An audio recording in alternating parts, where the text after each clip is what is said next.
বাংলাদেশের ঐতিহ্যবাহী জেলা নোয়াখালী সেনবাগ থানার অন্তর্গত লক্ষ্মীপুর গাজীরহাট মাদ্রাসা ময়দানে তাফসীরুল কোরআন মাহফিলের স্বনামধন্য সভাপতি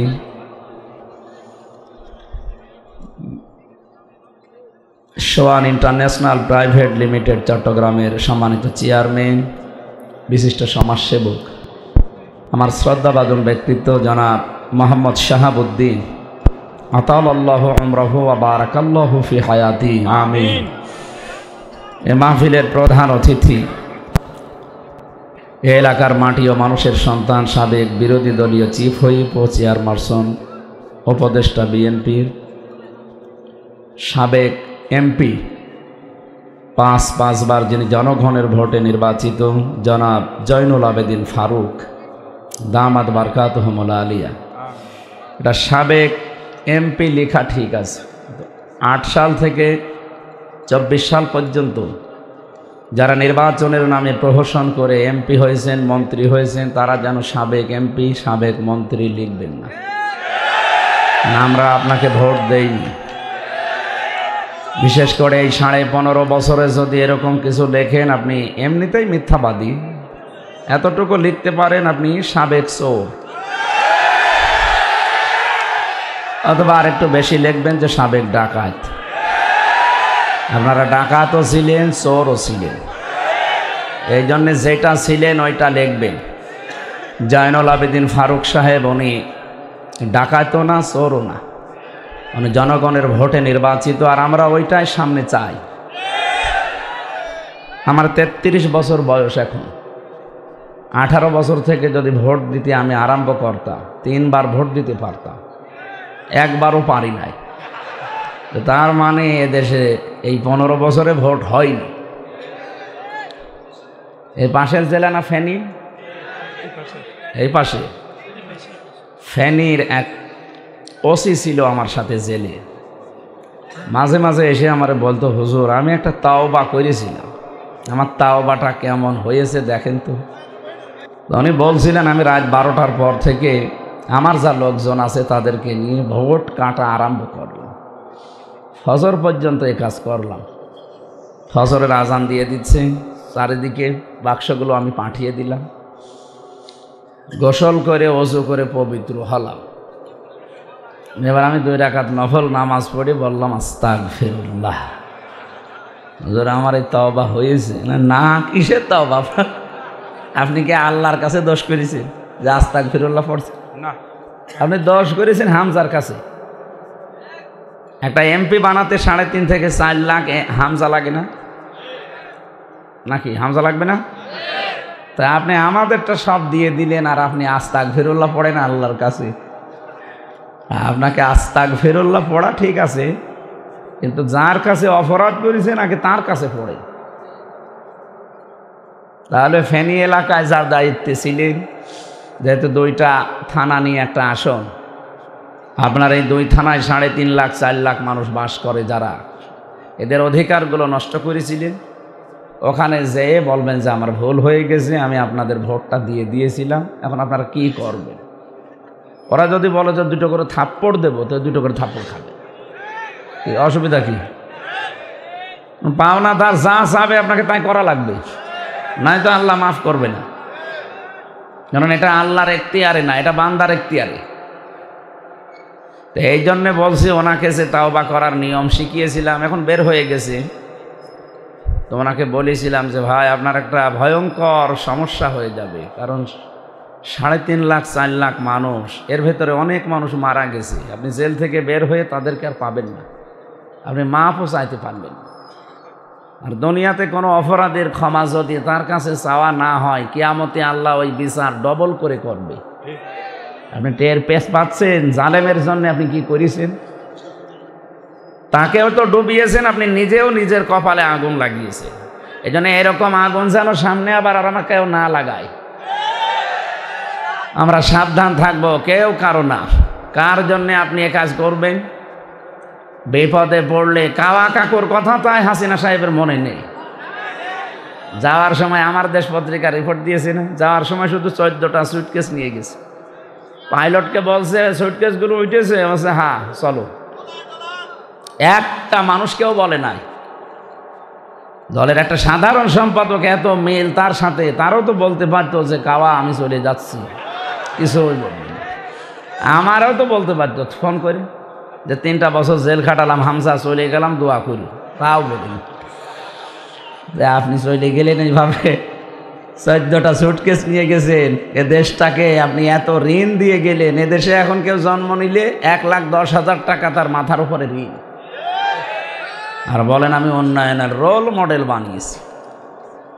ধনী আরো ধনী হয়েছিল, গরিব মানুষগুলো আরো গরিব হয়ে গেছে।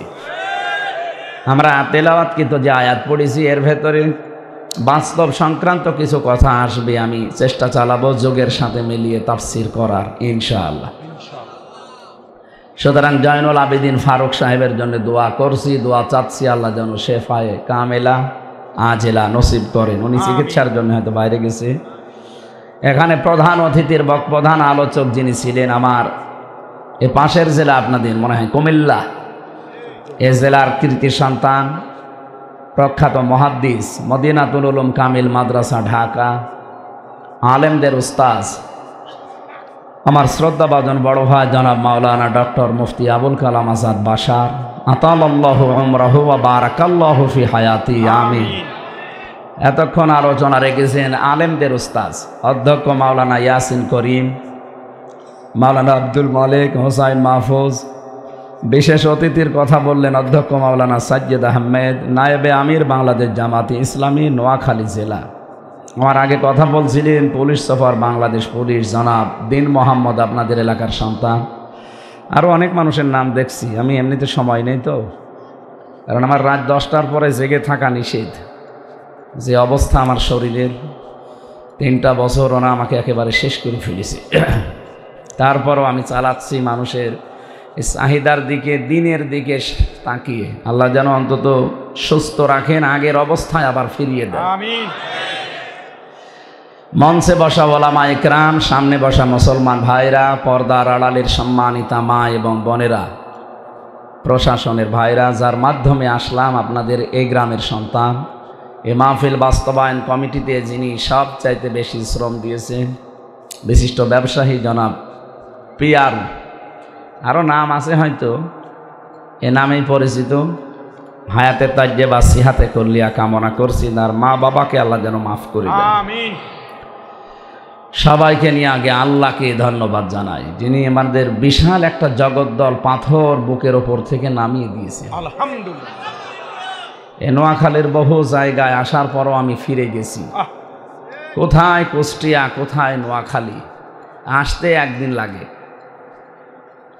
স্যার আমাকে আজকে বলছিল যে টায়ার লাগলে টায়ার দেব, কারণ আমার আসতে একটা টায়ার ক্ষয় হয়ে যায়। কোথায় বলেন তো, আসতে যেতে আমার একদিন শেষ।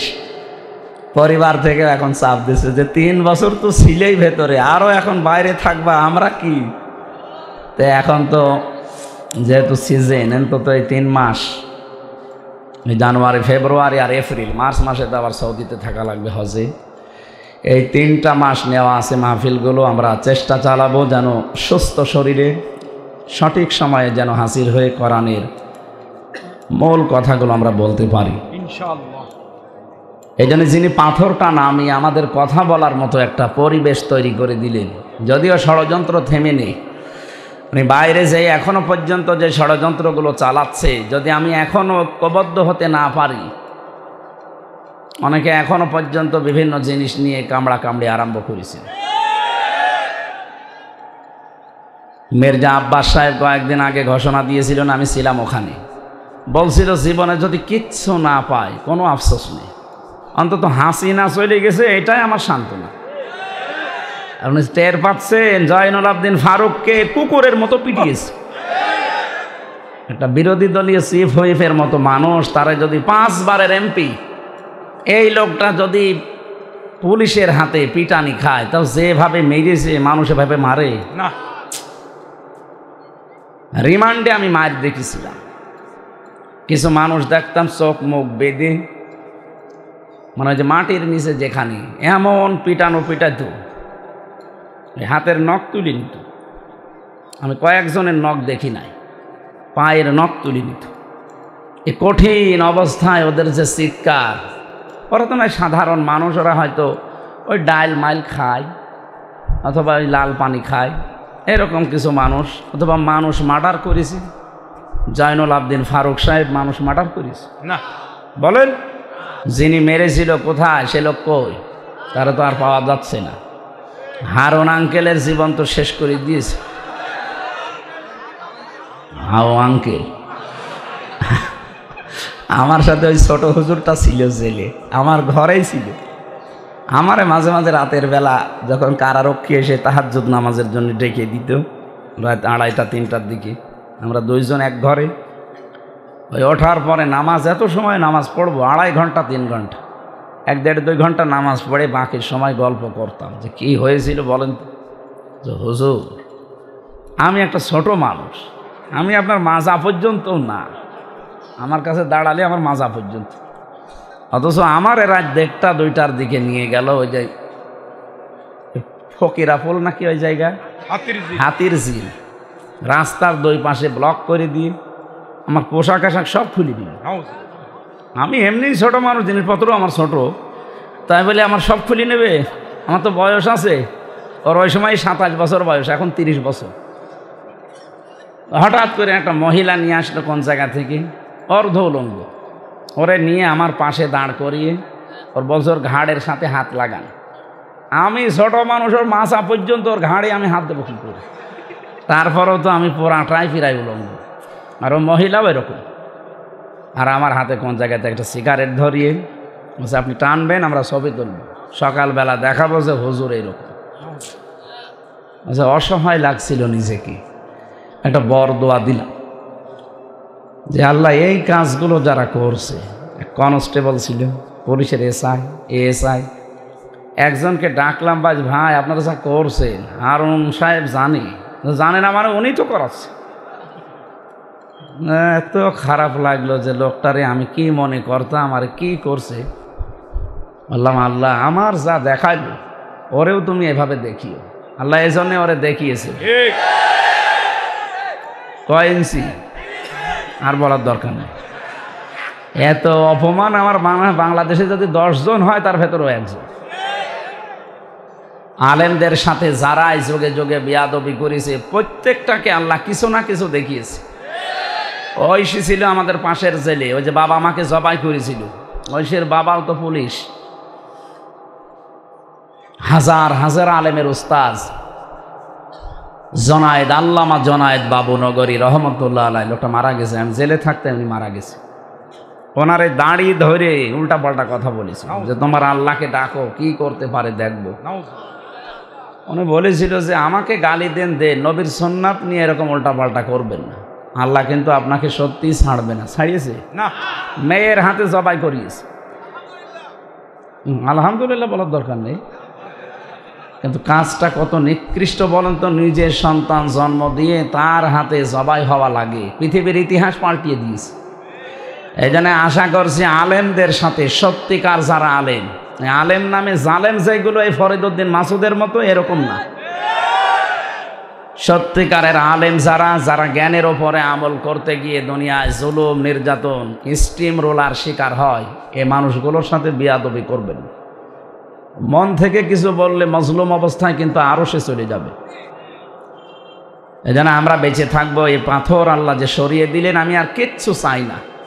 অন্তত এখন যদি একটু কথা বলে দুনিয়া থেকে বিদায় নিতে পারি, এইটাই আমার সান্ত্বনা। অন্তত জালেম তো বিদায় নিয়েছে। বাংলাদেশে শুধু নোয়াখালী না, বহু জায়গায় যাওয়ার পরে উঠবো বলে না, হবে না। কেন? নামটা সমস্যা। আমির হামজা বাদ দিয়ে অন্য হুজুর নিয়ে আসেন, কোনো অসুবিধা নেই। আরে ভাই, অন্য হুজুর এসে কি আপনার বাবার কথা বলবে? আর কোরআনে কারিম থেকে যদি সঠিক কথা কেউ তুলে না ধরে, তার কথা শোনাই তো জায়েজ নেই। নবীদের চাইতে ভালো মানুষ দুনিয়ায় ছিল না। নবীকে পর্যন্ত আল্লাহ ধমক দিয়েছেন, ইয়া আইয়ুহার রাসূল বাল্লিগ মা উনজিলা ইলাইকা মির রাব্বিক। হে রাসূল, আপনাকে আমি যেটা দিলাম, এটা যদি প্রচার না করেন, এটা যদি তাবলীগ না করেন, এটা মানুষকে যদি না শোনান, তাহলে রেসালাতের যে বিশাল দায়িত্ব দিয়ে পাঠালাম, আপনি ওটা পালনই করেননি। পালনই হসাই আসছে সে। ওয়াইল্লাম তাফআল ফামা বাল্লাগতা রিসালাতা আল্লাহু ইয়াসিমুকা মিনান নাস। আমি আল্লাহ বলছি, ইয়াসিমু এটা মোজারি, বর্তমান ভবিষ্যৎ, প্রেজেন্ট ফিউচার। আপনি যদি সত্যিকারে কোরআনে কারিম প্রচার করতে পারেন ইখলাসের সাথে, আমি আল্লাহ কিয়ামত পর্যন্ত, শুধু আপনাকে না, ইয়াসিমু যেহেতু মোজারি, যখন থেকে নাজিল হয়েছে ওই দিন কিয়ামত পর্যন্ত এই আয়াত থাকবে কোরআনে। কিয়ামত পর্যন্ত যারা সত্যিকারের আপনার মতো প্রচার করবে, আমি তাদেরকেও আপনার মতো বাঁচাবো। আল্লাহর এই গ্যারান্টি আমাদের বিশ্বাস হয় না? আল্লাহু লা ইয়াহদিল কওমাল কাফিরিন। আমি আল্লাহ বলছি, কোনো কাফেরকে পথ দেখাচ্ছি না, দেখাবো না। কাফের প্রশ্ন আসতে পারে, কত কাফের তো মুসলমান হয়। জবাব হচ্ছে, কাফারা ইয়াকফুরু শব্দের শাব্দিক অর্থ জানা শোনার পরে গোপন করা।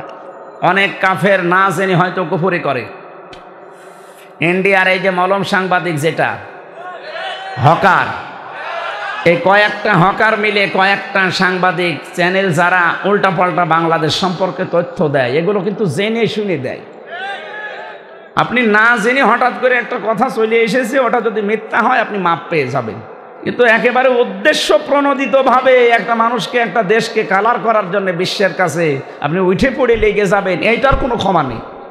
আর এইরকম মানুষকে আল্লাহ আর পথ দেখায় না। কথা বুঝতেছেন? এই দেশটার পেছনে লেগে আছে এই প্রতিবেশী নামে কলঙ্ক। এরা সারাটা জীবন এরা মিথ্যা ছড়িয়েছে এই দেশটা নিয়ে, যে এই দেশে নাকি সংখ্যালঘু নির্যাতন হয়। এটা যে দাহা মিথ্যা কথা, ভয়েস অফ আমেরিকা কয়েকদিন আগে রিপোর্ট দিয়েছে, না, এটা পুরাটা মিথ্যা। তামাম পৃথিবীর ভেতরে 257টা রাষ্ট্র, একমাত্র দেশ বাংলাদেশ যেখানে সাম্প্রদায়িক সম্প্রীতি সবচাইতে বেশি। আমার এই ছোট্ট বয়সে আমি যেহেতু আকিস গ্রুপে আছি, ওনাদের খতিব আমি, এই হিসাবে বহু দেশে আমারে নিয়েছে। একবারে একটা ভিসা লাগিয়ে দেয়, প্রায় 37টা দেশে যাওয়া যায়। বহু দেশে ওনার মাধ্যমে, উনি যেহেতু নিজে যায় আর সাথে করে আমার ওনার প্রতিষ্ঠানগুলো দেখায়, ওখানে যে সেমিনার করায়। কয়েকদিন আগে কয়েকটা দেশে নিয়ে গেল, বড় বড় দেশ এগুলো। এই সমস্ত জায়গায় যে দেখেছি সাম্প্রদায়িক সম্প্রীতি পৃথিবীতে যে বলা হয় বাংলাদেশে 1 নম্বরে, আসলেও 1 নম্বরে। এখানে রোজা আর পূজা পাশাপাশি হচ্ছে। পৃথিবীর কোন দেশে হয় আপনি দেখান? আমি পাইনি। পৃথিবীর রোজা আর পূজা এক দেশে হয় একেবারে পাশাপাশি, আমি কোনো জায়গায় পাইনি। শুধু শুনেছি, পাইনি কোনো জায়গায়। বাংলাদেশে দেখেছি। মাইক্রোসফট এরা চালায় হচ্ছে খ্রিস্টানরা, অথচ এখন রিপোর্ট দিচ্ছে এই বাংলাদেশে আগস্টের 5 তারিখের পর থেকে আজ পর্যন্ত সবচাইতে বেশি মানে শান্তিতে আছে, নিরাপদে আছে যারা অমুসলিম তারা। আমরা মুসলমানের হয়তো হালকা পাতলা কষ্ট পাচ্ছি, কিন্তু ওরা নিরাপদে আছে। ওরা নিরাপদে আছে, এই জন্যে ওদের মুখ থেকে এখন বাধ্য হয়ে এই কথাগুলো বের হচ্ছে। কয়েকদিন আগে এই যে পঞ্চগড় আর মাগুরা, এই 2 জেলা থেকে 2 জন মহিলা গিয়েছিল ভারতে। সাংবাদিক, ওই মলম যেটা আছে ওর ভাইরা ভাই হবে, এসে বলছে, আপনি বলেন যে আপনার মেয়েকে রেপ করা হয়েছে বাংলাদেশে, আপনারা আর টিকতে পারছেন না, এই জন্যে আপনারা প্রচার করতে পারেন না বলে চলে এসেছেন। বলাই কি বলিস? আমি এসেছি আমার মেয়ের হাতের চিকিৎসা করার জন্য। আর সবচাইতে বেশি আমরা নিরাপদে আছি আগস্টের 5 তারিখের পর থেকে। ওর মুখ গেছে পোড়াটা বন্ধ হয়ে। এগুলো বিশ্বের আন্তর্জাতিক মিডিয়া দেখছে না?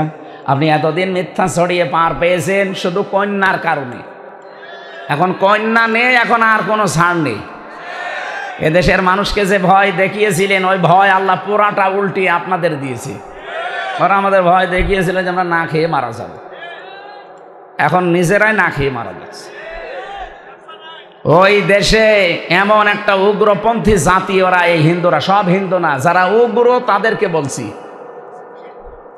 এই মোদি সাহেবের মুরিদ যারা, এরা এত নিকৃষ্ট পর্যায়ে পৌঁছিয়েছে, খ্রিস্টান 2টা যুবতী মেয়েকে উলঙ্গ করে রাস্তায় হাঁটিয়েছে। ডোনাল্ড ট্রাম্প একজন খ্রিস্টান, কি সে বোঝে না, সে দেখেন, সে জাতে মাতাল হলেও তাহলে ঠিক আছে। সে ক্ষমতা পাওয়ার পরে যে 20 তারিখে তার শপথ, ও অলরেডি বলেই দিয়েছে যে আমার মেয়েকে, আমার মাকে যারা উলঙ্গ করে রাস্তায় হাঁটাতে পারে, 16 লাখ ভারতীয় আছে আমেরিকায়, সব পাঠিয়ে দেব। আমি শপথ নেই। আমার মনে হয় দাদার ধুতি খুলল বলি। এখনো তো টের পাননি। এতদিন কন্যার কারণে দেশের মানুষ কিছুই বলতো না, যে মেয়ে দিয়েছি থাক, আবার অশান্তি হবে। এখন কন্যা চলে গেছে জীবনের মতো, আমাদের আর অশান্তির কোনো ভাবনা চিন্তা নেই। যা করবেন মেয়ের নিয়ে করেন গা। এই কথা বলেন না কেন? এই বিশাল পাথর যিনি সরালেন তাকে বলেন আলহামদুলিল্লাহ। দরুদ আর সালাম পড়ছি আমাদের নবী মুহাম্মদ রাসূলুল্লাহ সাল্লাল্লাহু আলাইহি ওয়াসাল্লামের প্রতি। আমরা কোরআনে কারিম থেকে মাত্র এক আয়াতের 4 ভাগের 1 ভাগ পড়েছি। সূরার নাম সূরা মায়েদা, 120টা আয়াত আছে। মাত্র একটা আয়াতের সংখ্যা 12 নাম্বার আয়াত থেকে 4 ভাগ করলে 1 ভাগ হয়, অতটুকু আমরা তেলাওয়াত করলাম। তাফসীর আকারে কথা বলবো ইনশাআল্লাহ। কোরআনে কারিম যারা শুনতে এসেছি আমরা আজকে আনন্দিত, যদিও এটা গ্রাম অঞ্চল বা মানে সেই রকম শহর তো না, এটা নাকি গ্রাম অঞ্চল, প্রত্যন্ত অঞ্চল। শুধু কোরআনের কারণে আজকের এই সাজ দেখতে পাচ্ছেন। বাইরের থেকে দেখেন মনে হচ্ছে যে জান্নাতে প্রবেশ করছি। কি সুন্দর করে সাজিয়েছে লাইটিং দিয়ে, এরপরে প্রজেক্টর দিয়ে। জান্নাতের ভেতরে যারা ঢুকবে এই মানুষগুলোকে আল্লাহর কোনো দিন বের করে দেবে না। খালিদিনা ফিহা লা ইয়াবগুনা আনহা হিওয়ালা। জান্নাতে যারা প্রবেশ করে এদেরকে আল্লাহ বের করে দেয় না, আর এরা বের হতেও চাইবে না। সুতরাং আজকের এই ময়দানে যারা ঢুকে পড়েছে, নবীর ভাষায় কিন্তু এটা জান্নাত। এটা কি জান্নাত? এটা যে জান্নাত আমাদের বিশ্বাস হয়। কোরআন হাদিসের কথা যেখানে বলা হয়, নবীজি বলেন সাময়িক কিছু সময়ের জন্য ওটা জান্নাতের বাগান হয়ে যায়। যেহেতু কোরআন বলছে জান্নাতে কেউ প্রবেশ করলে তাকে আল্লাহ আর বের করে দেয় না, আর সে বের হতেও চায় না। এখন যদি কেউ চলে যায় বুঝবেন ও জান্নাত ভালো লাগছে না, চলে যাবেন। যতক্ষণ আছি আমরা কোরআনের জন্য আছি ইনশাআল্লাহ। দুনিয়ায় যে যা পেয়ে আনন্দ করছে, উল্লাস করছে, করুক। আমরা দেখব আমার সম্পর্ক যে আনন্দও করি ওটা কি কোরআনের সাথে হয় কিনা। দুনিয়ার একেবারে শুরু থেকে যা করব শেষ পর্যন্ত সব যদি কোরআন কেন্দ্রিক হয় তাহলে আপনি আনন্দ করতে পারেন। আল্লাহ রাব্বুল আলামিন বলেন, কুল বিফাদলিল্লাহি ওয়া বিরহমাতিহি ফাবিযালিকা ফালিয়াফরাহু হুয়া খায়রুম মিম্মা ইয়াজমাউন। সূরা ইউনূস 11 নম্বর পারা 14 নম্বর পৃষ্ঠার 7 নম্বর লাইনের 58 নম্বর আয়াত। এটা কোরআনে কারিমের 10 নম্বর সূরায় আছে। তাফসিরে ফি জিলালিল কোরআন থেকে বলছি, সাইয়্যিদ কুতুব রহমাতুল্লাহ আলাইহি লিখেছেন, আল্লাহ পাক বলেন, হে নবী দুনিয়ার মানুষকে আপনি বলে দেন তারা যেন আনন্দ করে আমার কোরআন নিয়ে। কোরআন কি মাথায় নিয়ে নাচবেন আপনি? না, স্যার বলছিলেন না সৎ কাজে আদেশ অসৎ কাজে নিষেধ, এটাই কোরআনের মেন কথা। নবীজি নবুয়ত পাওয়ার আগেই এই দুইটা তিনি পালন করতেন। কি কথা বোঝেন? সৎ কাজে আদেশ করা, অসৎ কাজে নিষেধ করা, এইটার জন্যেই আল্লাহ জান্নাতের ভেতরে হযরত আদম আলাইহিস সালামের যে ক্লাস নিয়েছিলেন এই দুইটা বিষয়ের উপরে। এটা হয়তো অনেকে জানেন না, আমি সিক্রেট ওপেন করছি আজকে। এদিকে তাকান, যান বসেন, আপনি বসেন, ভালো করে বসেন। এখানে অনেক মানুষ আমরা এটা জানি যে জান্নাতের ভেতরে ফেরেশতাদের সামনে হযরতে আদমকে আল্লাহ সম্মানিত করেছিলেন। কিসের কারণে? ওয়াল্লামা আদামাল আসমাআ কুল্লাহা ইলা আখির আয়াত। সূরা বাকারার ভেতরে আল্লাহ বলেন, আমি আদমকে শিখিয়েছি যত কিছুর নাম আছে সব। এবার আমরা যারা জ্ঞানী মানুষ, বিশেষ করে আলেম, তাদেরকে বলছি, এখানে এসএম এর বহু বচন আসমা। এসএম মানে নাম, আসমা মানে নাম সমূহ। আপনার কি মনে হয় ক্লাস নিচ্ছে সরাসরি কে? ছাত্রকে? আদম নবী, সাধারণ মানুষ না। ভালো করে বোঝেন তো, ক্লাস নিচ্ছে সরাসরি আল্লাহ নিজে, আর ছাত্র আমাদের মতো কেউ না, সরাসরি আমাদের বাবা, সমস্ত মানুষের বাবা তিনি, তারপরও নবী তিনি। এমন জায়গায় ক্লাস করাচ্ছে যেটা দুনিয়ার সাধারণ জায়গাও না। জায়গা কোনটা? জান্নাত। বলেন বলেন। আমাদের কি মনে হয় যে এখানে আল্লাহর নাম বলতে আলু, পটল, ঝিঙা, বেগুন এগুলোর নাম শিখিয়েছে? এখানে সিলেবাসভুক্ত আলেম যারা আছে জিজ্ঞাসা করেন তো, প্রত্যেকেই ও কথা বলবে, আমিও বলবো, কারণ আমি এভাবেই পড়েছি। এইটা পড়ে আমরা কামেল পাস করি, এইটা পড়ে আমরা মাস্টার শেষ করি। যে আসমা বহু বছর আল্লাহ দিয়েছেন, বিভিন্ন জিনিসের নাম শিখিয়েছেন, যে এটা পাখি, এটা গাছ, এটা আলু, বেগুন, পটল, ঝিঙা। না, কোনদিন চিন্তা এসেছে আপনার মাথার ভেতরে? আমি কিন্তু গবেষণামূলক কথা বলি, চিন্তা ভাবনা করে আন্দাজে কোনো কথা, গতানুগতিক কথা বলার আমার অভ্যাস নেই। আমি কেন বলবো আন্দাজে? মোসানবীর কাহিনী 2.5 ঘন্টা, আপনি কিছুই পেলেন না। 5 মিনিট শুনবেন, ওখান থেকে অন্তত 10টা শিক্ষা যেন বের হয়। ক্লাস একেবারে ক্লাসের মতো করা লাগবে। আছেন না আপনারা?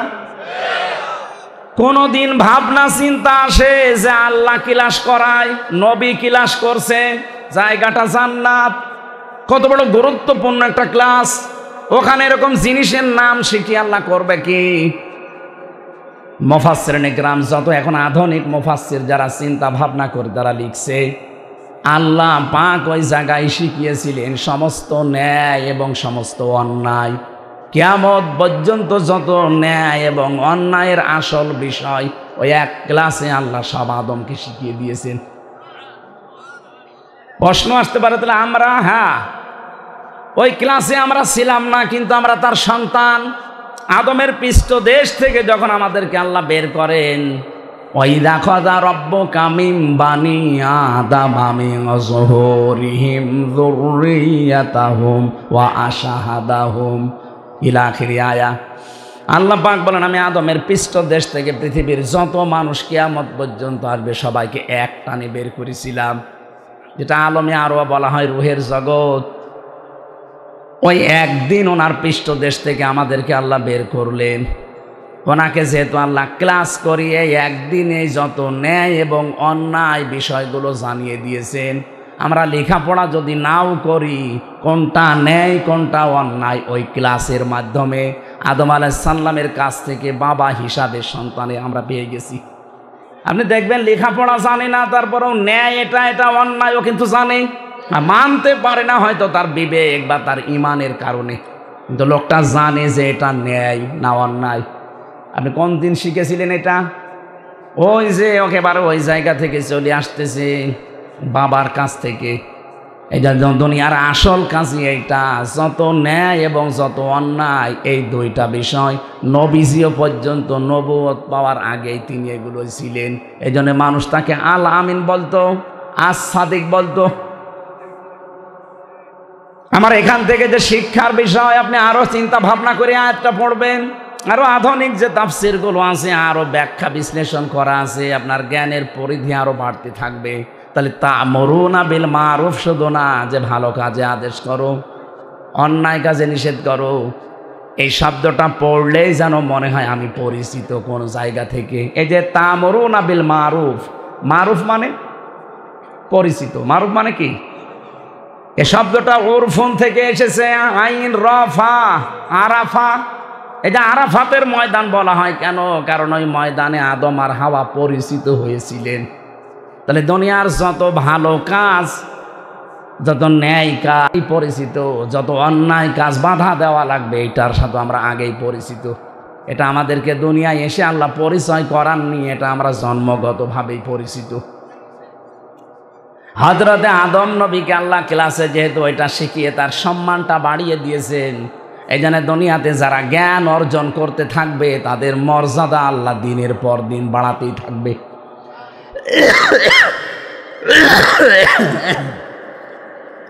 এই তথ্যটা আছে সূরা মুজাদালা 28 নম্বর পারার 2 নম্বর পৃষ্ঠার 14 নম্বর লাইনের 11 নম্বর আয়াতের মাঝের অংশে আছে, ওয়াল্লাযীনা উতুল ইলমা দারাজাত। তোমাদের ভেতরে যারা জ্ঞান অর্জন করবে, এলেম পাবে, দিনের পর দিন আমি আল্লাহ তাদের মর্যাদা বাড়াতেই থাকবো। শুধু বাড়াবো না, দারাজাত বহু বচন। যারা এলেম পাবে তাদের মর্যাদা বাড়তেই থাকবে। প্রশ্ন আসতে পারে, কত জ্ঞানী মানুষকে আল্লাহ এখন মানুষকে দিয়ে অপমান করাচ্ছে। হ্যাঁ, জ্ঞান অর্জন করলেই হবে না, জ্ঞান অনুযায়ী আমল থাকা লাগবে। কথা বুঝতেছেন? সত্যিকার অর্থে নিজের যোগ্যতা এবং জ্ঞান অনুযায়ী কোনো মানুষ যদি সঠিক থাকতে পারে, হ্যাঁ ঝড় ঝাপটা আসবে কিন্তু তার টিকে থাকা লাগবে। ও যদি সত্যি টিকে থাকতে পারে, নাও থাকতে পারে, দিন যত যাবে ওর মর্যাদা আল্লাহ তত বাড়িয়ে দেবে। এ 15.5 বছরে যারা বৈষম্যের শিকার ছিল, সঠিকভাবে চলতে গিয়েও তারা পারে নাই, এরপরেও কিন্তু প্রশাসন বলেন, বিচার ব্যবস্থা বলেন, শিক্ষা ব্যবস্থা বলেন, স্বাস্থ্য ব্যবস্থা, সব জায়গায় অনেকে চেষ্টা চালিয়েছে কিন্তু পারে নাই। এই মানুষগুলোর দিকে আজ তাকান, তাদের সম্মান মর্যাদা আল্লাহ কিন্তু বাড়াতেই আছে। আমি নাম ধরে বলতে পারি কিন্তু বললাম না। তাহলে এখান থেকে আমরা শিখলাম কি, এ পৃথিবীতে কঠিন অবস্থা যতই আসুক, আমি আমার চেয়ারের সাথে যেন বেঈমানি না করি, আমি আমার গদির সাথে যেন বেঈমানি না করি, আমার যে যোগ্যতা, যে পাওয়ার বা যে জায়গাটা আল্লাহ আমাকে দিয়েছিল ওই জায়গার সাথে যেন আমি ধোঁকাবাজি না করি।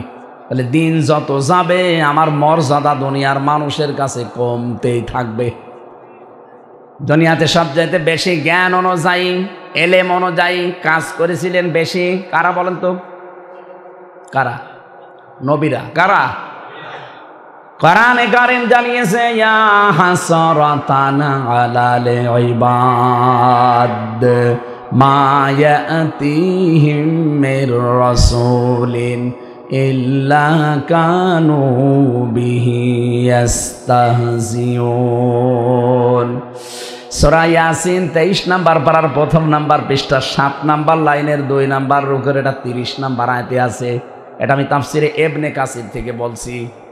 আল্লাহ পাক বলেন, আমার আফসোস লাগে, আমার আফসোস, আমার আক্ষেপ, দুনিয়ায় এমন কোন নবী রাসূল পাঠালাম না যার সাথে সমসাময়িক মানুষেরা ঠাট্টা করে নাই, বিদ্রুপ করে নাই। আমি আল্লামা সাঈদীর নাম বলছি, বহু চেষ্টা চালিয়েছে তাকে কালার করার জন্যে, কিছু শয়তান লোক ছাড়া সবাই তাকে ভালোবাসে।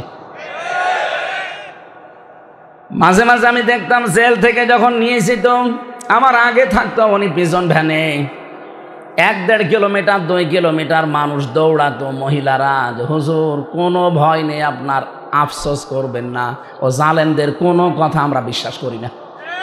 অথচ পুলিশ পেছনে পেছনে আছে, পুলিশের ভয় থাকার পরও তারা নির্দ্বিধায় আমাদেরকে শোনাতো, কোনো চিন্তা নেই। ওই যে ফাঁকা দিয়ে একটু মুখ বের করলে দেখতাম মহিলারা কিছু দৌড়াচ্ছে, চিনি না জানি না, অথচ ওর ভেতরে মহাব্বত তৈরি করে দিয়েছে আল্লামার জন্য কে? ইন্নাল্লাযীনা আমানু ওয়া আমিলুস সালিহাতি সায়াজআলু লাহুমুর রাহমানু ওয়াদ্দা।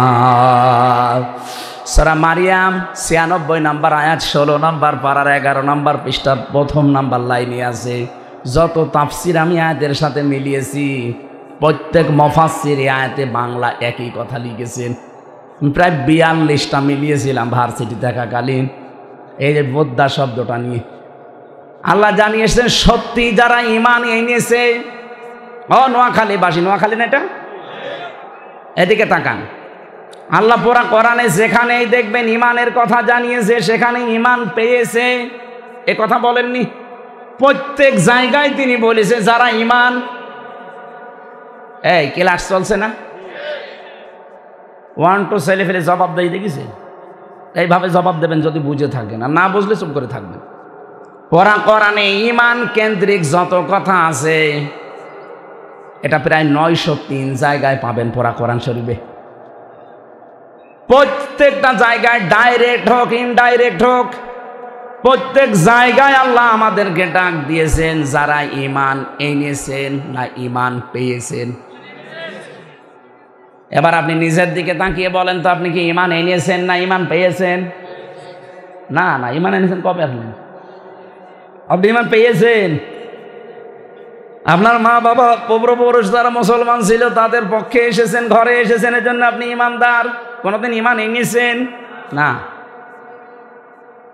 হয়তো ছোটবেলায় আরবি পড়তাম, মক্তবে, এখানে মাদ্রাসার উদ্যোগে মনে হয় মাহফিল, এখানেও দেখবেন কায়দার পেছনে লেখা আছে এটা আমানতু বিল্লাহি কামা হুয়া বিআসমাইহি ওয়া সিফাতিহি ওয়া ক্বাবিলতু জামিয়া আহকামিহি ওয়া আরকানিহি। 5টা বিষয়। এই পাঁচটার স্বীকৃতি দেওয়া লাগে, তারপর আপনি ঈমান এনেছেন বলে গণ্য হবেন। আমরা যারা এখানে আছি আমরা ঈমান আনি নাই, ঈমান পেয়েছি। বলেন ঈমান। পাঁচটা বিষয় এখন যদি বলি আপনি একটার ভেতরও টিকবেন না। অথচ ছোটবেলায় ওইটা আগে পড়িয়েছে, আলিফ বা তা সা পড়ানোর পরে দেখি ওইটা মুখস্থ করা তো আগে। ওই সময় ছোট ছিলাম বুঝি না, এখন দেখি সবই ওর ভেতরে। আমানতু বিল্লাহ, আমি ঈমান আনলাম এমন আল্লাহর উপরে, না আমি ঈমান পেলাম এমন আল্লাহর উপরে। আমি এমন আল্লাহর উপরে ঈমান আনলাম কামা হুয়া, যার অস্তিত্ব আছে, বিআসমাইহি, যার নাম আছে, ও সিফাতিহি, যার গুণাগুণ আছে, অকাবিলতু জামিয়া, আমি তার যত কিছু আছে আমি সব কবুল করে নিলাম, স্বীকার করে নিলাম, মেনে নিলাম। আহকামিহি ওয়া আরকানিহি, এখানে আহকাম হুকুমের বহু বচন আহকাম, আর রকনের বহু বচন আরকান। যত হুকুম তিনি আমার জন্য দিয়েছেন, যত খুঁটি আমার জন্য আছে, সব আমি শক্ত করে ধরলাম। ইসলামের খুঁটি কয়টা বলেন তো? আরো জোরে বলেন। আপনি কায়দায় সে ছোটবেলায় স্যার পর্যন্ত পড়েছে, আমরা কিন্তু শুধু পড়ে শেষ, এগুলো বাস্তবে বাস্তবায়নের কোনো পক্ষে আমরা নেই। এই জন্য আমরা ঈমান পেয়েছি, আর সাহাবা একরাম ঈমান এনেছিলেন। এবার আমার প্রশ্ন কোরআনে কারিম থেকে, ঈমান যদি কেউ আনতে চায় তার প্রথম একটা কাজ আল্লাহ দিয়েছেন। নোয়াখালীবাসী ঈমান এনেছি বললে হবে না, ঈমান আনার আগে একটা কাজ আছে, ওটা হচ্ছে তাগুত ছেড়ে দেওয়া। নিজে নিজের জায়গা থেকে ভাবেন তো, আপনি কি ঈমান এনেছেন তাগুত সহকারে না তাগুত ছেড়ে দিয়ে? আগস্টের 5 তারিখের আগে একটা জরিপ পেয়েছিলাম আল জাজিরার। ওনারা জানাচ্ছিল বাংলাদেশে 100 জনের মাত্র 15 জন চায় যে দেশে কোরআনের আইন চালু হোক। 100 জনের মাত্র 15 জন। আগস্টের 5 তারিখের 3 দিন আগের রিপোর্ট একটা। মাত্র এই 3.5 মাসের ব্যবধানে এই দেশে এখন 100 জনের 58 জন মানুষ চাচ্ছে দেশে কোরআনের আইন চালু হোক। অনেক হিন্দু পর্যন্ত বলছে না, কোরআন আসলে আমরা নিরাপদ থাকবো, তারা দেখছে তারা এখন। এবার বাস্তবে বলেন তো, ঈমান আনতে হলে যেটা ত্যাগ করা লাগে তার নাম তাগুত। কোরআনে কারীম জানিয়েছে, ফামাই ইয়াকফুর বিত্তাগুতি ওয়া ইউমিন বিল্লাহ। সূরা বাকারা 3 নাম্বার পারা 1 নাম্বার পৃষ্ঠা 13 নাম্বার লাইনের 256 নাম্বার আয়াতের মাঝের অংশে আছে, কে যদি ঈমান আনতে চায় আল্লাহ বলেন ওকে দায়িত্ব দিলাম ও যেন তাগুত ছেড়ে দেয়। কি ছাড়ে? তাগুত ছেড়ে দিয়ে যদি ঈমানের দাবি করে, ফাকাদ ইসতামসাকা বিল উরওয়াতিল ওয়াসকা, সে এমন একটা মজবুত খুঁটি, একটা রশি ধারণ করবে, লাং ফিসাম আলাহা, জীবনও ছেড়ে যাবে না। এবার আয়াতটা বাংলাদেশের সাথে মিলান। এদেশে যারা তাগুত ছেড়ে দিয়ে ঈমান আনে, তাদেরকে আপনি যতই জুলুম অত্যাচার করেন তার ঈমান থেকে টলাতে পারবেন না। এক কথা বলছে না কেন? ডক্টর শফিকুল ইসলাম মাসুদ আমার আগের রিমান্ডে ছিল, যে অফিসার তাকে পিটিয়েছে সে নিজে আমাকেও নিয়ে গিয়েছিল ওই ঘরে। বলছে এখানে মাসুদকে আমরা একেবারে ফুটবলের মতো লাথি দিয়েছি। 7-8 জন মিলে এই ঘরের ভেতরে তার চোখ বেঁধে এমন ভাবে লাথি দিয়েছি, ফুটবলকে যেভাবে মানুষ 4-5 জন মিলে মারে ওইভাবে মারিয়েছে। এত অত্যাচার জুলুম গেল। দেলাওয়ার ভাইয়ের কথাও বলছিল যে দেলাওয়ারকে আমরা এই তার গরম করে লজ্জাস্থানে ঢুকিয়েছি। ওরা ঈমান এনেছিল তাগুত ছেড়ে দিয়ে, এজন্য টলাতে পারেনি। 57 দিন রিমান্ড দিয়েছে। বাংলাদেশের ইতিহাসে এই বেশি। এত কিছু করার পরও তার ঈমান থেকে মানুষ টলাতে পারেনি। অথচ এই দেশে 15.5 বছরে কত বড় বড় ইমাম সাহেব পর্যন্ত ঈমান হারিয়ে ফেলেছে, কারণ তারা ঈমান এনেছে তাগুত ছেড়ে না দিয়ে। জাতীয় মসজিদের ইমাম পর্যন্ত পালিয়ে গেছে, ঈমানই ছিল না, অথচ ইমামতি করতো। কি কথা বলছে না কেন? আরে ভাই, ঈমান আনতে হলে আগে তাগুত ছেড়ে দেওয়া লাগবে। সে নিজে নৌকা মার্কা নিয়ে দাঁড়াইতো, তার ঈমান থাকে কি করে? আমি তো বাস্তব কথা বলছি। আপনি একটা কথা কেউ পাশ কাটিয়ে যেতে পারবেন না। বলেন তো, যে লোকটা নৌকা মার্কা নিয়ে দাঁড়াতে পারে, ওর ঈমান আনা হয়েছে? এত বড় একটা জালেমা মহিলাকে সে নাম দিয়ে দিল কওমি জননী। আমার সাথে ৭৬ জন আলেম ছিল জেলখানায়, ওরা সবাই ওই দিন সি সি আস্তাগফিরুল্লাহ করল কি এই কথা বলে বদদোয়া করছিল যে লোকটা আমাদেরকে ডুবিয়ে দিল একেবারে। নিজের একটা স্বার্থের কারণে জাতীয় মসজিদের ইমাম হওয়ার জন্যে আপনি জালেমা মহিলাকে নিজেও জানেন যে জুলুম করছে, আপনি নিজেও জানেন যে এই লোকটার কারণেই ইলিয়াস আলীর মেয়ে বুকের ভেতরে নিয়ে যেভাবে মায়া কান্না করছিল, তখনও জানতো যে ইলিয়াস আলী বেশি আছে। আমি আয়না ঘরে ছিলাম 10 দিন, প্রথম ওই মিনিটাই, বড়টাই না, মাঝে মাঝে দেখতাম পিটা তো মানুষকে রাতের বেলা, কান্নার আওয়াজ এত বেশি আসতো, দু এক সময় তো এক জায়গায় করে দিত। বলতাম কি? বলছে আমাকে খুব পিটিয়েছে। বললাম এই জায়গার ছাড়া আরো গুরুত্ব, এছাড়া বড় জায়গা আছে, আমাদেরটা একটা ছোট, অথচ 2 বছর 5 বছর 7 বছর পড়ে আছে, কেউ জানে না দুনিয়ায়। এইটাই যদি এত কঠিন হয়, বিগ যেটা বড় যেটা আয়নাঘর, সেটা শুনতাম নাকি ওইটার সাথে ভারতের মাটির নিচ দিয়ে সুড়ঙ্গ পথ করা আছে, বেশি ঝামেলা করবা তোমারে কিন্তু মাছের খাবার বানিয়ে দেব, এই কথা বলতো। ইনি না, এনার কলিগরা আমার এই রিমান্ডে 10 দিনে কি কথা বলেছে, যা বলতে বলছে এটা যদি না বলেন তাহলে আপনার বউ তুলে নিয়ে আসবো। এই দেখেন কোরআন শরীফ আমার সামনে এই কথা আমারে বলেছিল যে আপনার বউ তুলে নিয়ে আসবো। তখন আমার ম্যাডামেরও বাচ্চাটার মাত্র 7 মাস বয়স, ওই অবস্থায় ওর শরীরে চলে না, আর তুলে নিয়ে আসতো। আমি জানি, আমি যদি না বলতে চাইতাম, ওর তো চরিত্র নেই, ওরা ঠিক তুলে নিয়ে আসতো। রাত 12টা 1টার দিকে হঠাৎ করে এসে 4-5 জন মুখ বাঁধা, এই রেডি হন। কি রেডি হব? তোমারে নিয়ে যাব। মানে মনে হচ্ছে ছেড়ে দেবে। চোখ মুখ বেঁধে গাড়ির ভেতরে নিয়ে খালি ঘোরায়, কোথায় কোথায় নিয়ে যায় কেউ তো জানে না। হঠাৎ রাত 2টা-3টার দিকে দেখবেন গাজীপুর বঙ্গলে, অথবা ওই যে টাঙ্গাইল মধুপুর জঙ্গলে, কি এখানে কি দৌড় দেন, ছেড়ে দিলাম। যেই দৌড়াবেন পেছন দিক থেকে গুলি করে বলবে ক্রস ফায়ারে মরে গেছে।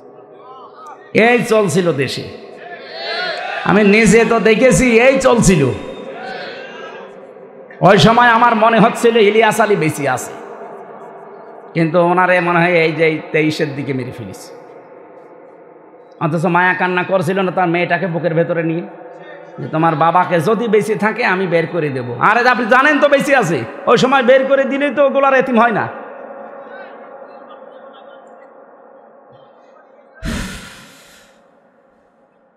একটা মানুষ জানে না তার নাম কি, ওরা জিজ্ঞাসা করে ভাই আপনার নাম কি, মুখের দিকে তাকিয়ে থাকে। কারণ 8 বছর 10 বছর 14 বছর লোকটা আছে, জানেই না যে আমি আছি কিনা। এত বড় বড় নখ হয়ে যায়, এত বড় বড় নখ, চুল দাড়ি গোপ, মনে হচ্ছে যে জঙ্গল থেকে বেরিয়ে আসতেছে।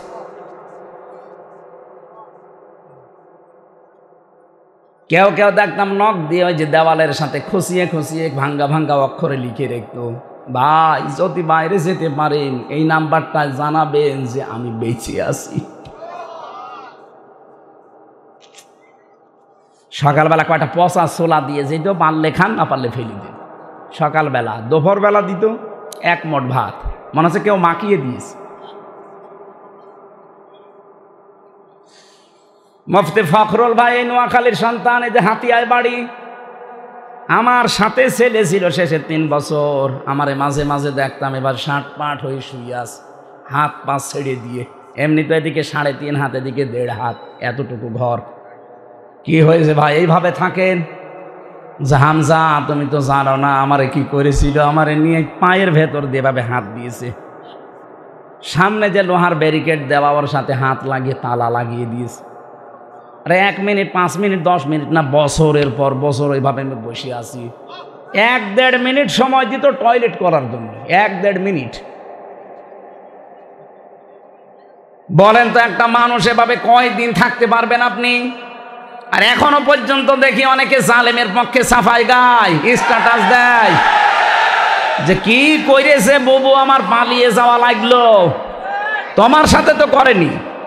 তোমার বাবারে যদি 14 বছর আটকিয়ে রাখতো আয়না ঘরে, তখন টের পেতি।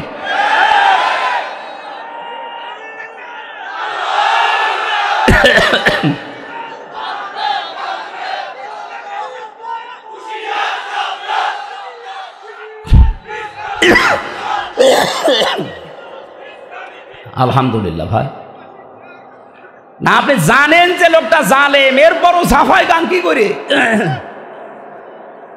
আপনি অনেক কিছুর খবর জানতেন, এত বড় আলেম, এত বড় পীর, এত বড় ইমাম, তগুত ছেড়ে না দিয়ে ইমান এনেছে, এজন্য ইমানের কোনো দাম নেই। বাতাস পাল্টিয়েছে, পালিয়েছে।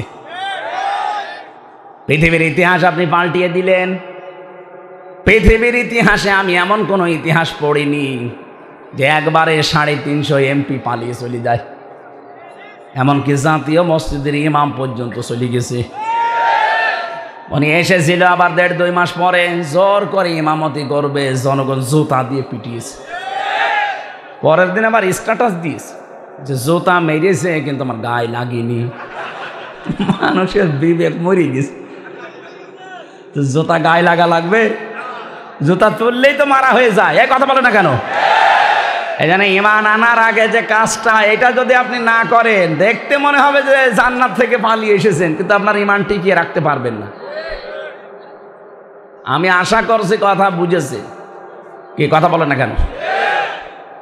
জালেমদের বাড়ি ঘরগুলো আমাদের জন্য আল্লাহ নিদর্শন বানিয়েছেন।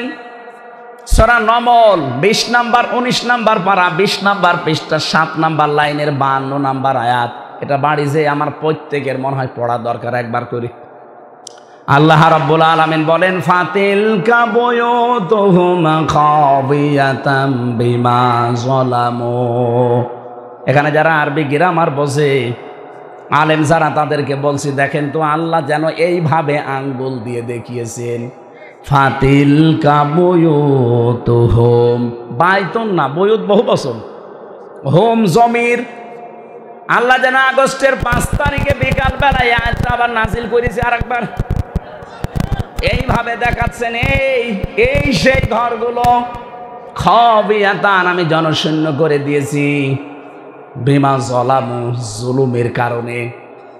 আয়াতটা কত বাস্তব আমি নিজে দেখেছি। কুষ্টিয়ায় হানিফের বাড়ি, বিকাল 5টা বাজতে বাজতে ওর বাড়ির ইট পর্যন্ত মানুষ খুলি নিয়ে চলে গেছে।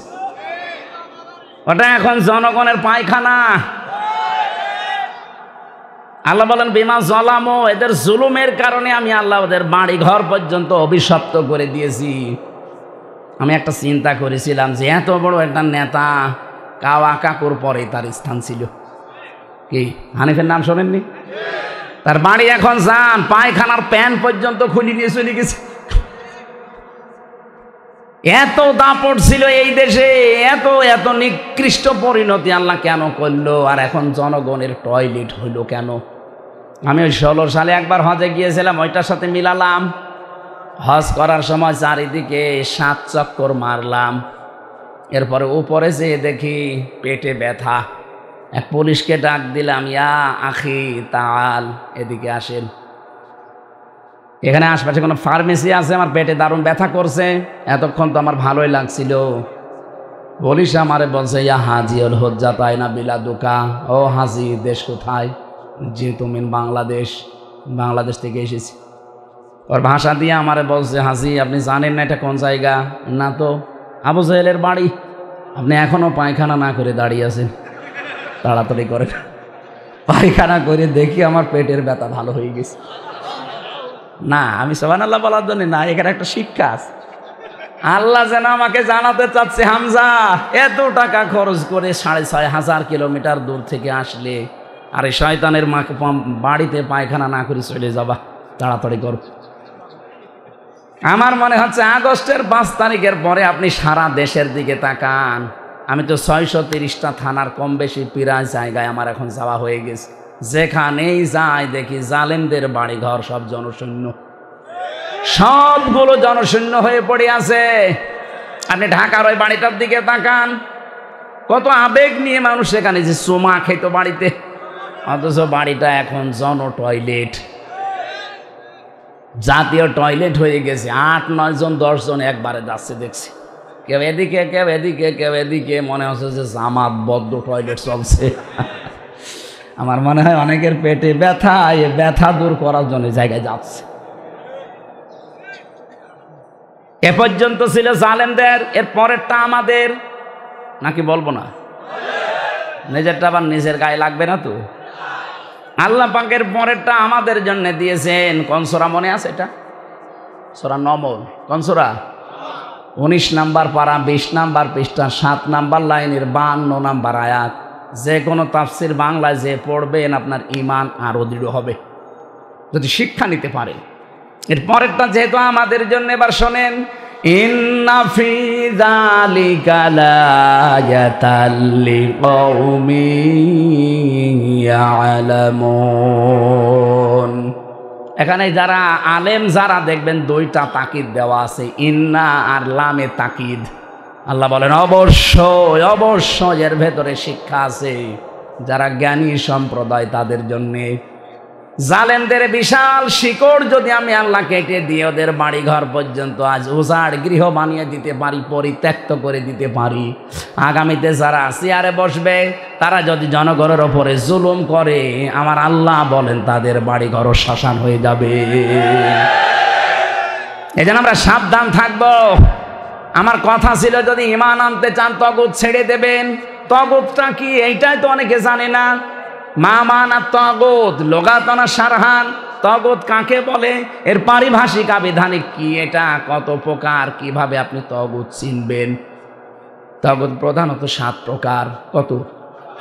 এটা যদি কারো ভেতরে থাকে তাহলে তার ঈমান আনা এখনো হয়নি, ওগুলো আগে ছেড়ে দেওয়া লাগবে। 1 নম্বরে তাগুত মানে যারা, না আমি শেষ করে দেব, এরা কারা? এরা এই বসো, শুধু প্রসাব পায়খানা আর বিড়ি খাওয়া ছাড়া বাইরে যেতে পারবেন না। না, অনেকে বিড়ি খায় স্যার, আমি দেখেছি। কারণ আপনাদের তো চট্টগ্রাম বিভাগ, চট্টগ্রাম আর সিলেটের জন্য বিড়ির মাসলা আলাদা, যদিও এগুলো তৈরি হয় সব আমাদের খুলনা বিভাগে, কিন্তু মাসলা এদের জন্য আলাদা। অনেক ইমামও বিড়ি খায়, এখানে না খেলেও সিলেটে আর চট্টগ্রাম শহরে পেয়েছে ইমাম সাহেব বিড়ি খেয়ে নামাজ পড়াচ্ছে। আমাদের বিভাগ খুলনা বিভাগ, খুলনা, বিশেষ করে খুলনা, রাজশাহী, রংপুর, বরিশাল, এই 4 বিভাগের মানুষ বিড়ি বানায়, কিন্তু ওরা খেয়ে অন্তত মসজিদে যায় না, অজু করে যায়।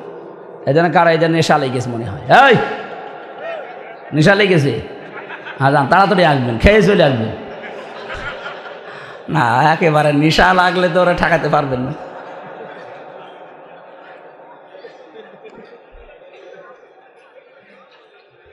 তাগুত চেনার উপায় বলছিলাম, প্রথম হচ্ছে তাগুত তারা যারা অহংকারী। কারো ভেতরে যদি অহংকার থাকে বুঝবেন ওর ঈমান আনা হয়নি। এই কথা বোঝেন? শয়তান ছিল তাগুত, সে ছিল অহংকারী। আনা খায়রুম মিনহু খলাকতানি মিন নার ওয়া খলাকতাহু মিন তিন। আল্লাহ বলেছিলেন সেজদা দাও, ও বলেছিল না আমাকে তুমি আগুন দিয়ে বানিয়েছো, এটা মাটি দিয়ে বানিয়েছো।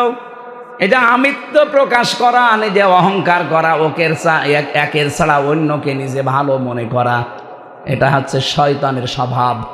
যাদের ভেতরে এই দোষ আছে বুঝবেন আপনি আর মানুষ নেই, আপনি শয়তান হয়ে গেছেন। কথা বুঝতেছেন? 2 নম্বরে যারা অশ্লীলতা ছড়ায়, নিজেদের গোপন অঙ্গগুলো যারা সৃষ্টি জগৎকে দেখিয়ে আরো শান্তি পায়, বুঝবেন ওটা একেবারে টাটকা নির্ভেজাল শয়তান। এই বাংলাদেশে বহু মানুষ আছে যেটা নিজেকে দেখানো দরকার, নিজে ঢেকে রাখা দরকার, ওইটা আরো মানুষকে উন্মুক্ত করে দেখায়। কত মানুষ আছে নিজের বউ যদি সুন্দর হয় ও আর দিশাই পায় না, করবে কি, আরো পার্লারে ভালো করে সাজায়, মোটর সাইকেলের পেছনে নিয়ে বাজারে ঘরে আর মানুষকে দেখায় যে জিনিস আমার আছে। তোর জিনিস আছে, আমি কি করব? এটা লজ্জা থাকা দরকার না? আপনার স্ত্রীর সৌন্দর্য আপনার জন্যে, ওটা মানুষকে বিলিয়ে দেখানোর জন্য না। এটা যদি দেখানোর সম্পদ হতো, আমাদের আদম নবী আলাইহিস সালাম তার স্ত্রী এই পৃথিবীতে বিশ্ব সুন্দরী ছিল 1 নম্বরে হযরতে হাওয়া আলাইহিস সালাম। তার চেহারার কাটিং আল্লাহ নিজের হাত দিয়ে বানিয়েছিলেন। এত সুন্দর করে পৃথিবীতে কোনো মহিলাকে আল্লাহ বানাননি, কিয়ামত পর্যন্ত বানাবেও না। কিভাবে বানিয়েছিলেন? হযরতে আদম, আমি তাফসিরে পড়েছি, উনি ঘুম থেকে উঠে দেখলেন ডান দিকে বসে আছে হযরতে হাওয়া। উনি দেখলেন, দেখার পরে ধরতে গেলেন। আল্লাহ পাক বলেন দেখাও যাবে না, ধরাও যাবে না। হযরতে আদম বলেছিলেন আল্লাহ দেখা যাবে, ধরা যাবে, কোন কায়দা আছে সেটা বলেন। বিয়ে করা লাগবে, আমি রাজি আছি। রাজি হলে হবে না, দেন মোহর দেওয়া লাগবে। তাহলে এখান থেকে মাসলা বের হয়, বিয়ে করতে হলে দেন মোহর শর্ত। সে একেবারে প্রথম দিন থেকে চলে আসতেছে, ওয়াতুহুন্না উজুরাহুন্না ফারিদা, দেন মোহর দেওয়া নফল না ফরজ? যারা বিয়ে করেছেন দিয়েছেন, যদি বাকি থাকে মরণের আগে দিয়ে দেবেন। ওই মরে গেলে তখন আমি যে বলবো যে দেন মোহর বাকি আছে, ও মহিলা মাফ করে দিও, জীবনও মাফ হবে না। আর মেয়েরা যদি কোনো জিনিস পায় ও যে মাফ করে, আমার মনে হয় না। কারণ আমার ম্যাডামকে আমি দেখেছি 200 টাকা যদি ধার করি 10 বার দেওয়ার পর শোধ হয় না। যখনই মনে হয় বলে টাকা আরে কয়বার দেব, 500 টাকা নিয়ে তো 10 বার দেওয়া হয়ে গেছে, তারপরে মনে হলেই টাকা চাই। আর আপনার দেন মোহর মাফ করে দিয়েছে, পুরা বাট পারি। ও যদি লজ্জার খাতিরে বলেও থাকে বাসর ঘরে মাফ হয়নি, ওটা দেওয়া লাগবে। আর আল্লাহ ফরজ করেছে, ওটা বউ মাফ করার কে? কি দেন মোহর ফরজ করেছে কে? আল্লাহ। এখন যদি শাহাবুদ্দিন সাহেব আমারে বলো হুজুর জেলখাটা মানুষ আপনি, আমি একটা সারা জীবন নামাজ কালাম পড়ছে, আপনি তো মুসাফির মানুষ, মাজলুম মানুষ, আপনার দোয়া কবুল হয়, আপনি এক কাজ করেন, আপনি আমার মাফ করে দেন, আমি আজকে থেকে আর নামাজ কালাম পড়বো না। আমি যদি বলি ঠিক আছে মাফ করে দিলাম, হবে? নামাজকে আমি দিয়েছি? কে দিয়েছে? নামাজও আল্লাহ দিয়েছে, উনি মাফ করা লাগবে। দেন মোহরও আল্লাহ দিয়েছে, উনি মাফ করা লাগবে। আপনি মাফ করছেন কোন কারণে? আর আমি জানি বললাম না, মেয়েরা জীবনও মাফ করবে না। ও লজ্জার খাতিরে বাসর ঘরে কিছু বলতে পারে না, এই জন্য বলে ঠিক আছে যা। যখনই মনে হবে আমার ম্যাডামের মতো যদি 1 টাকা 10 বার চাই, ও দেন মোহর মনে হয় 10 বার নেওয়ার জিনিস হলে 10 বারই চাইছে। আশা করছি যারা দেননি এই কয়েক টাকা, এখন যদিও অনেকে লোক দেখানোর জন্য অনেক বেশি করে, এটা ঠিক না। সমর্থ অনুযায়ী করবেন, এটা দিয়ে দেওয়া লাগবে। হযরতে আদম বলেছিলেন মাবুদ দেন মোহর দেওয়ার আমার কিছু নেই। আল্লাহ বলেন আমি একটা আমার শেষ নবী মুহাম্মদুর রাসূলুল্লাহর নামে 10 বার দরুদ শরীফ পড়ো, ওইটাই দেন মোহর হয়ে যাবে। আমার মনে হয় এইরকম শরীয়ত যদি এখন থাকতো, যে দেন মোহর শুধু দরুদ শরীফ পড়লেই শোধ, এক একজন 50টা করে বিয়ে করত। দেন মোহর বাকি আছে, দিয়ে দেবেন তো ইনশাল্লাহ। আর একটা মাসলা বলি আজকে থেকে, নোয়াখালী আলেমদের জেলা, সারা বাংলাদেশ জানে নোয়াখালী কুমিল্লা এই 2টা আলেমদের জেলা। এখান থেকে শরীয়ত যেন অন্তত কার্যকারী ভূমিকা পালন করে। শরীয়তে আছে বিয়ে করলে দেন মোহর দেওয়া লাগবে যেমন ফরজ, অলিমা করা লাগবে এটা সুন্নাত। অথচ আমাদের দেশে এখন অলিমা নেই, আছে শুধু বরযাত্রী। স্যারকে জিজ্ঞাসা করেন অলিমা করেছে কিনা, করেনি, বরযাত্রী খেয়েছে। আমিও পারছি না, কারণ আমি জানতাম না ওই সময়, এখন আমি জানি। এ স্যারের অবস্থা ওই, অলিমা করেছিলেন, করেনি, বরযাত্রী গেছে। কোন শরীয়তে পেলেন আপনি বরযাত্রী যাওয়া লাগবে? মেয়ের বাড়ি থেকে যদি জোর করে কেউ একটা পানও খায় সেটাও জুলুম। আর আপনি 200-250 মানুষ নিয়ে তার মাথার উপরে চাপিয়ে দিচ্ছেন। ও তো 22 বছর 25 বছর এত কষ্ট করে একটা মেয়ে মানুষ করে দিল, ওর তো অন্তত শুকরিয়া আদায় করা দরকার। তারপরও 250-300 মানুষ নিয়ে আপনি ফকিরের মতো নির্লজ্জ মানুষ যারা বরযাত্রী যায়, এদের মতো ছোট লোক আজকে থেকে বরযাত্রী জীবনে আসাবেন না। কারণ এটা ইসলামে নেই। ইসলামে আছে অলিমা। অলিমা কি ছেলের বাড়ি হয় না মেয়ের বাড়ি? আশা করছে, আমার মনে হয় এটা মানবে না, কারণ এতদিনের অভ্যাস একবারে পাল্টায়। তারপরও শরীয়ত যেহেতু এটা মেনে নেওয়া লাগবে, আজকে থেকে কোনো বরযাত্রী আর আওয়াজ দিচ্ছে না, তার মানে যাবে। বরযাত্রী আর জীবনে কোনোদিন যাবে? কারা কারা যাবেন না দেখি? হ্যাঁ, আন্দাজে হাত তুলেন না, মুনাফিক হয়ে যাবেন। তোলেন তোলেন তোলেন, তাড়াতাড়ি তোলেন। আলহামদুলিল্লাহ, এলাকায় মেয়ে বিয়ে দিয়ে শান্তি পাওয়া যাবে। ওলিমা করবেন যদি আপনার সামর্থ্য থাকে। আমার ভাইরা, আমি যে কথা বলছিলাম মেয়েদেরকে, বিশেষ করে নিজের স্ত্রীকে, এটা প্রদর্শন করার জিনিস না, এটা নিজের আয়ত্তে রাখার জিনিস। যারা নিজের স্ত্রীকে, মেয়েকে, বেটার বউকে, বোনকে, ফুফুকে, নিজের মাকে আরও উলট পালট করে আরও মানুষকে দেখান, আর যারা দেখিয়ে নিজেরাও মজা পান, মনে করবেন আপনি শয়তান দ্বারা দখল হয়ে গেছেন। বাজার ঘাটে যাওয়া যায় না কিছু মানুষের যৌনতার কারণে, এমন উশৃঙ্খল পোশাক পরে শয়তান পর্যন্ত চিন্তা করে কত নিচে নেমেছে। আগে শুনতাম 4 পিস ছিল, ওখান থেকে 3 পিস, এরপরে 2 পিস। এখন বিশ্ববিদ্যালয়ে মাঝে মাঝে যে দেখি ও আর নেই 2 পিস, 1 পিস পরে এসেছে। একটা যুবতী মেয়ে, 18 বছর, 20 বছর, 22 বছর বয়স, 1 পিস পরে, বুকে কোনো ওড়না নেই, আর মাথা তো সেরকম। বলেন তো কেমন লাগে? ফার্স্ট ক্লাস শয়তান। একবার যশোরে, ওই সময় বিশ্ববিদ্যালয়ে মাস্টার্স ছিলাম, যশোরে নামলাম, ওই যে ফালবাড়ি মোড়ে দেখে একটা মিছিল আসতেছে, ইফটিজিং এর বিরুদ্ধে ডাইরেক্ট অ্যাকশন। চিন্তা করলাম এখানে যদি আবার কোনো পুলিশ থাকে, এমনি তো হুজুর দেখলে সমস্যা, না জানি আবার ধরে কোন সালের অপরাধী বলে চালিয়ে দেয়। ঢুকলাম পাশে এক চার দোকানে, ঢুকে দেখি এক পুলিশ চা খাচ্ছে। আরে ভাই, আপনার যন্ত্রণায় আসলাম এখানে, আর আপনি আমার সাথে। হুজুর একটা কথা বলবো, বলো। যে এই যে মিছিল আসতেছে ইফটিজিং এর বিরুদ্ধে ডাইরেক্ট অ্যাকশন, সরকার আমারে দায়িত্ব দিয়েছে মিছিল পাহারা দেওয়ার যেন কোনো অঘটন না ঘটে। এই যশোর MM কলেজের মেয়েরা সামনের সারিতে যেভাবে মিছিল করছে, এক হাতে ব্যানার আর এক হাতে এইভাবে চালাচ্ছে, ইফটিজিং এর বিরুদ্ধে ডাইরেক্ট অ্যাকশন। আমি তো যুবক মানুষ, যা দেখছি মনে হচ্ছে ইফটিজিং আমি আগে করি। ঠিকই বলিস, আপনি দায়িত্বস। আশা করছি যৌনতা ছড়ানো এখন থেকে বন্ধ করেন। ভারতের এই সংস্কৃতিগুলো আমাদের বন্ধ হলে আমরা অনেকটা স্বাভাবিক হব।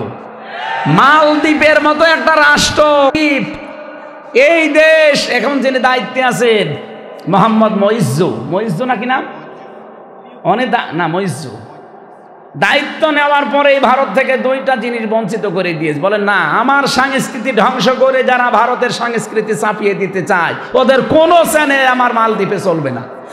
বাংলাদেশে এখন যারা দায়িত্বে আছেন, আমার মনে হয় খুব তাড়াতাড়ি এটা করা দরকার। ভারতের এই 36টা চ্যানেল বন্ধ করে দেওয়া দরকার। ওদের চ্যানেলে কোন শিক্ষা আছে? শুধু পরকীয়া প্রেম আর মানুষের সংসার ভাঙা ছাড়া কিচ্ছু না। মমতা ব্যানার্জি স্বীকার করেছে না, যেখানে খালি তালাতালি করা হয়, বউ শাশুড়ির দ্বন্দ্ব লাগানো হয়, আর পরকীয়া প্রেম শেখানো হয়। ওইটা শিখতে শিখতে এখন বাংলাদেশের দিকে তাকান, প্রতিদিন 2টা ছেলে মেয়ের মা চলে যাচ্ছে আরেকজনের সাথে আল্লাহর রাস্তায়। এটা আল্লাহর রাস্তা? কুষ্টিয়ায় আর 7 দিনের ভেতরে আমি এই যে দেখছি প্রায় 11 থেকে 12 জন মহিলা, একটা ছেলে আছে, মেয়ে আছে, স্বামী বাদ দিয়ে চলে এসেছে আরেকজনের কাছে। না, আমি অনশন করবো, আমার বিয়ে করা লাগবে। আমি সব আপনাকে দিয়ে দিয়েছি, এখন পুলিশই কি করবে? ওকে ধরে রাখার জিনিস। পরকীয়া প্রেম যারা করছে, একটা সংসার ভাঙার, পৃথিবী ভাঙা সমান। বিশেষ করে ভাবির সাথে, আর প্রতিবেশীর স্ত্রীর সাথে, আর বিবাহিত মেয়েদের সাথে। এই লাইনে যারা আছেন এক্ষুনি তওবা করা লাগবে। আপনি এমনিতেই যদি অবিবাহিত কোনো মেয়ে পছন্দ হয়, বিয়ে করতে পারেন। এতিম অসহায় সামর্থ্য থাকলে বিয়ে করে ফেলেন। অথবা কোনো মহিলা যদি বিধবা হয়, স্বামী পরিত্যক্তা হয়, স্বামী মরে গেছে, স্বামী পরিত্যক্তা, এরকম মহিলা যদি অসহায় পান, সামর্থ্য থাকলে বিয়ে করে নেবেন। কিন্তু লাইন করা যাবে না। যারা এই লাইন করে করে একেবারে সব কিছু শেষ করে দিয়ে এখন আপনি আস্তাগফিরুল্লাহ পড়ছেন ওই ওসির মতো হবে। আর এটা থেকে মুক্তি পাওয়ার জন্য 2টা ঔষধ আছে। আপনাদের সময় বেশি হয়ে গেল মনে হয়, রায় তো হয়ে গেছে। কোরআনে কারিমের সূরা নূর 18 নাম্বার পারা 12 নাম্বার পৃষ্ঠা 8 নাম্বার লাইনের 30 নাম্বার আয়াতটা বাড়ি যেয়ে পড়বেন। দুইটা ঔষধ আল্লাহ দিয়েছেন। নিজের স্ত্রী যাদের ভালো লাগে না, অন্যের বউ দেখলে আকর্ষণ হয়, ভালো লাগে, তাদের জন্যে মাত্র 15 দিন পর্যন্ত একটু মেনে চলেন, দেখবেন আপনার মনের পরিবর্তন হয়ে গেছে। আমার ভাইরা, আমি তাগুত ছেড়ে ইমানে আনার কথা বলছিলাম। তাগুত ছেড়ে দিয়ে যদি ইমান আনতে চাই আমরা, 1 নম্বরে আমাদেরকে অহংকার বর্জন করা লাগবে। 2 নম্বরে অশ্লীলতা যৌনতা ছড়ানো এটা বাদ দেওয়া লাগবে। 3 নম্বরে যে মানুষগুলো অপচয় করে এটা বন্ধ করা লাগবে। আল্লাহ রাব্বুল আলামিন কোরআনে কারিমে এসে তো একটা বিষয়ের জন্য তিনি জানিয়েছেন, যারা অপচয় করে এরা শয়তানের ভাই হয়ে যায়। ইন্নাল মুবাদ্দিরিনা কানু ইখওয়ানাশ শায়াতিন ইলা আখির আয়াত। এজন্য তাগুতের এই যে অর্থগুলো আছে তাফসিরে ইবনে কাসিরে দেখবেন, এগুলো দেখে দেখে পড়ে ছেড়ে দেবেন। এরপরে ইমানের দাবি করবেন, আপনার ইমান এত মজবুত এত শক্ত হবে, পাহাড় টলে গেলেও আপনার ইমান কেউ টলাতে পারবে না। আল্লাহ আমাদের ওইরকম ইমান আর তৌফিক দিন, বলেন আমিন। কোরআনে কারিমের আজকের তেলাওয়াতকৃত আয়াতের সাবজেক্ট ছিল আল্লাহ আছে কাদের সাথে। এটা আমরা চাই না জানতে। 5টা কাজ দুনিয়ায় যারা করতে পারবে, আল্লাহ বলেন আমি তাদের সাথে আছি। ওয়াকাল আল্লাহু ইন্নী মাআকুম, অবশ্যই আমি আল্লাহ তোমাদের সঙ্গে আছি, মানে আমার রহমত তোমাদের সাথে আছে। যদি 5টা কাজ দুনিয়ায় কেউ নির্দ্বিধায় করতে পারে, লাইন আকামতুমুস সালাত, যারা নামাজ কায়েমের জন্য চেষ্টা চালাবে, এটা রাষ্ট্রের ব্যাপার। কার ব্যাপার? এটা ওয়াজ করে হয় না, যেহেতু রাষ্ট্রের ব্যাপার, এজন্য এমন একটা রাষ্ট্র তৈরি করার জন্য চেষ্টা চালাতে হবে যেখানে নামাজ কায়েমের বিধান আছে। 2 নম্বরে আতাইতুমুজ যাকাত, যারা সম্পদ থাকলে যাকাত দিয়ে দেবে, এটাও রাষ্ট্রের ব্যাপার। এটা শুধু ব্যক্তিগতভাবে দিলে আর ব্যক্তিগতভাবে বেশি যাবেন, কিন্তু এটা ব্যাপার রাষ্ট্রের। ওয়া আমানতুম বিরুসুলি, 3 নম্বরে রাসূলের উপরে ঈমান আনা। প্রশ্ন আসতে পারে এখন যে রাসূল কই? রাসূল নেই, রাসূলের নায়েব আছে, উত্তরাধিকারী। তাদেরকে বিশ্বাস করা লাগবে এবং আযযারতুমুহুম, সাহায্য করা লাগবে এই বিধানগুলো জারি করার জন্য। ওয়াকরাতুমুল্লাহ করদান হাসানা। 4 নম্বরে এই মানুষগুলোকে আল্লাহকে ঋণ দেওয়া লাগবে, উত্তম ঋণ। আমার প্রশ্ন হচ্ছে, আল্লাহ কি গরিব যে তাকে ঋণ দেওয়া লাগবে? আল্লাহর বান্দাদের ভেতরে বহু মানুষ এমন গরিব আছে না যে ঋণ নিতে চায়? উত্তম ঋণ তাকে দেওয়া লাগবে, তাহলে দান করার চাইতে ডবল সওয়াব পাওয়া যাবে। আল্লাহ রাব্বুল আলামিন এরপরে জানিয়েছেন, লাউ কাফিরান্না আনকুম সাজ্জিয়াতিকুম, এগুলো যদি সত্যিই কেউ করতে পারে, তার জীবনের অপরাধগুলো ঢেকে দেব। ওয়ালা উদখিলান্নাকুম জান্নাত, প্রবেশ করাবো আমার এমন একটা জান্নাতে, তাজরি মিন তাহতিহাল আনহার, যার তলদেশ দিয়ে নদী আর নহর প্রবাহমান। ফামান কাফারা বাদা যালিকা মিনকুম, এ বক্তব্য শোনার পরে কেউ যদি মুখ ফিরিয়ে চলে যায়, ফাকাদ দাল্লা সাওয়া সাবিল, সে যেন হেদায়েতের পথ থেকে বহু দূরে চলে গেল। আল্লাহ আমাদেরকে যেন হেফাজত করেন, তাকে সঙ্গে রাখার জন্যে এই 5টা কাজ দুনিয়া আঞ্জাম দেওয়ার তৌফিক দিন। না, আমি সহ প্রত্যেকে ব্যস্ত এবং একটা নির্ধারিত সময় থাকে। এটা মাদ্রাসার মাহফিল, তো যিনি দিয়েছেন তিনি একাই পারেন, তারপরও আপনাদেরকে একটু শরিক রাখতে চান। 5টা মিনিট সময় চাচ্ছে উনি, যে 5 মিনিট ওনার লোকজন যাবে, আপনার সমর্থ মতো যা পারেন যেন শরিক থাকবেন, 2 টাকা হলেও দিয়ে দেবেন। আল্লাহুম্মা আমিন। লা ইলাহা ইল্লা আনতা সুবহানাকা ইন্নী কুনতু মিনাজ জালিমিন। রব্বুল আলামিন, এ বিশাল আয়োজনে যারা শ্রম দিয়েছেন, পিয়ারু ভাই এককভাবে এলাকার মানুষকে নিয়ে কোরআনের বাগান সাজিয়েছে, মেহেরবানি করে এই সুন্দর আয়োজন কবুল করে নাও। সওয়াবগুলো তুমি নবীজির রওজায় পৌঁছিয়ে দাও। মাহফিলের সম্মানিত সভাপতি আল্লাহ তাআলা আমার শ্রদ্ধাভাজন ব্যক্তিত্ব মোহাম্মদ শাহাবুদ্দিন, তার জীবনটাকে তুমি কবুল করো, তার জীবনের ভালো ভালো কাজগুলো মঞ্জুর